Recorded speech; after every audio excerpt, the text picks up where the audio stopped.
Hi everyone, so I'm just putting together this month's sketch page layouts, and I wanted to do a quick video tip because it's easier to explain in a video than it is to try and do it in pictures.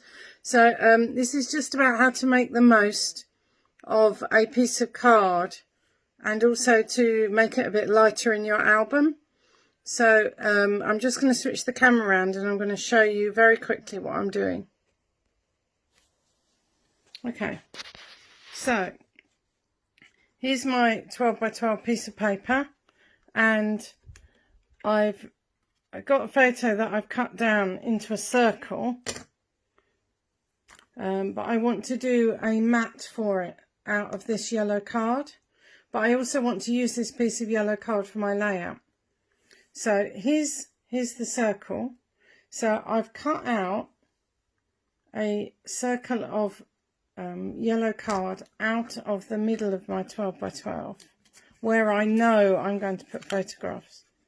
Okay, so that will now become my mat for that photograph, and I've got a big gap in my piece of 12 by 12, but I'm going to put other photographs over the top of it, so it's going to hide it. So when it's in my album, it's not actually going to show. So it means I've been able to use the same piece of card twice. Hope that helps you, and I'll see you soon for another tip. Bye.